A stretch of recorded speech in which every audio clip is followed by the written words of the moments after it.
Bangalore, often hailed as the Silicon Valley of India, has long been the preferred destination for global tech companies, startups, and research centers.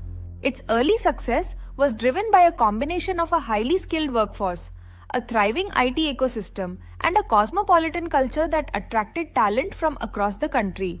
However, in recent years, there has been a growing conversation around whether Bangalore is losing its edge and whether companies should diversify or even relocate to other Indian cities. One of the most pressing issues is infrastructure overload.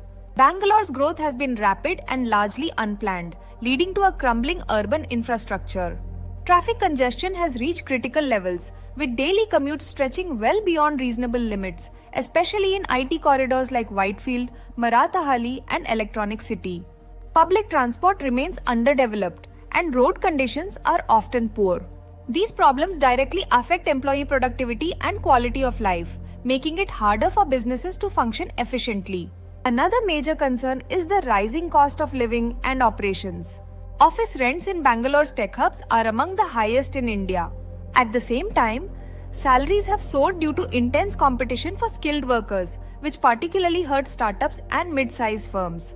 As the cost of doing business increases, companies are naturally inclined to look at cities where they can operate more affordably without compromising on talent quality.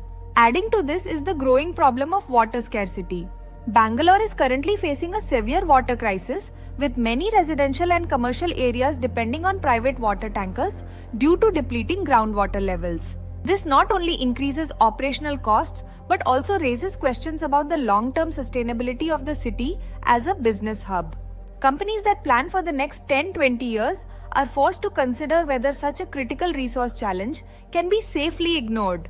Another hidden challenge is talent saturation. Bangalore's IT ecosystem has matured to the point where attrition rates are high and wage inflation is significant. Many employees job hop frequently due to abundant opportunities, making it difficult for employers to build long-term stable teams. For newer companies, hiring becomes more expensive and retaining employees becomes more difficult, especially when compared to emerging talent markets in Tier 2 cities. The most recent and potentially disruptive issue is the language enforcement controversy in Karnataka. There has been a growing push by local political and activist groups to mandate the use of Kannada in business operations, public signage, digital apps, and even internal communication in some contexts. Companies have been fined or threatened for not displaying Kannada prominently. While promoting local language and culture is commendable, this enforcement has raised concerns over linguistic freedom and inclusivity. Bangalore's strength has always been its openness. A pan-Indian city where people from every state could work and communicate in English or Hindi without fear of exclusion. For businesses, particularly those with diverse teams and international clients, such mandates could be seen as operationally restrictive. Together, these factors, infrastructure stress, high costs, water shortages, talent challenges, and now language-based disruptions, have prompted companies to rethink their long-term presence in Bangalore. Many are exploring a hub-and-spoke model, keeping headquarters or innovation hubs in Bangalore while moving back-end operations, customer support, and development teams to other cities. This helps them reduce risk and cost while maintaining access to the ecosystem that Bangalore still offers. Cities like Hyderabad, Pune, Chennai, and Gift City in Gujarat have emerged as attractive alternatives. Hyderabad, for instance, offers excellent infrastructure, a proactive government, and lower operational costs with no pressure around language enforcement.